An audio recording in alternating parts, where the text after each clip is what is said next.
Hi, Simon from Gus Guitars here. I've got a bass guitar that I'd like to show you. Shortly after receiving the guitar that I built for him, Prince asked me if I could build him a bass like the guitar, and this is what I built.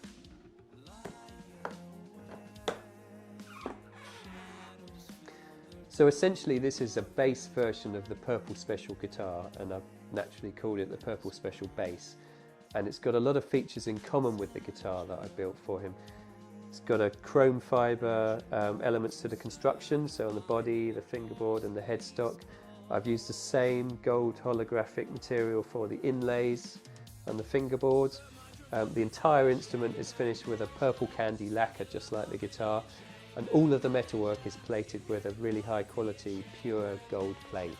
So it also has the same pickup configuration as the guitar, as a humbucking pickup at the bridge and a single coil pickup closer to the neck.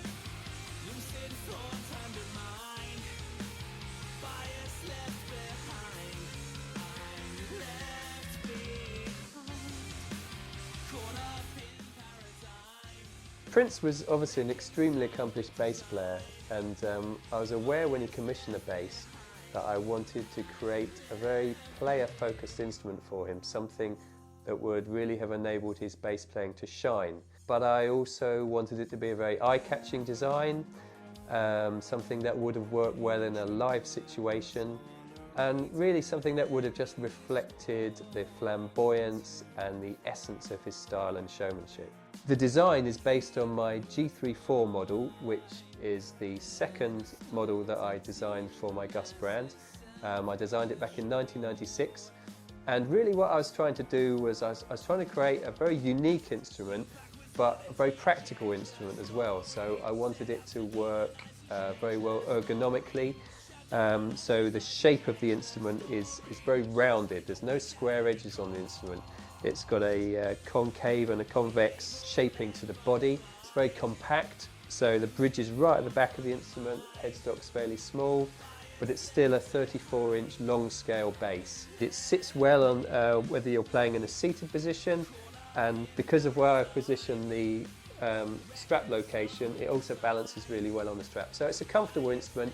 You can play it for long periods of time. It's reasonably lightweight, but the key to achieving this kind of rounded, smooth shape is the construction that I've used, which is a composite construction, which means it's a combination of materials. In this case, I've used a really lightweight cedar tone wood for the core of the instrument, but the entire surface of the bass is covered with layers of carbon fibre, which I've worked on over years to get the combination of materials right. And what that enables me to do is to create a shape that I probably wouldn't feel very comfortable doing with just wood. It's got a very smooth transition between the neck and the body, so the whole thing flows. And what that means is you have total access to the neck. There's no encumbrance to your playing, there's no heels or awkwardness there. The other benefit to using this composite construction is that sonically you'll get a clarity and a definition that you possibly wouldn't get from just a wooden instrument. The carbon fibre gives it a kind of edge, and it particularly helps the lower notes to resonate. But because it's got a wooden core to it as well, you've still got the warmth and the resonance of the wood coming through. So in common with all the instruments that I make, everything is made for it. So all of the hardware, so the bridge, pickups, all the knobs, all the little features on the bass, the only things I really buy in are machine heads, strings, and possibly some of the electrics.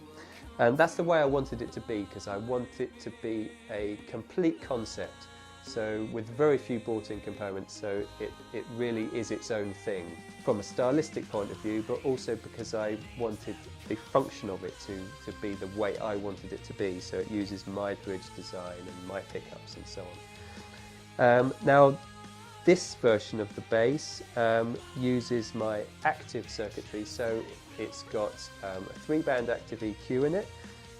In the rear position it's got a stack treble and bass control. Then we have a mid control with a master volume control. The circuit was designed for me by John East. It's a really nice little circuit. controlled by this 3-band, makes it very versatile, full range, and in combination with the rotary selector that I've chosen to use for the pickup selection, you can pretty much dial in any sound you'd want for the bass.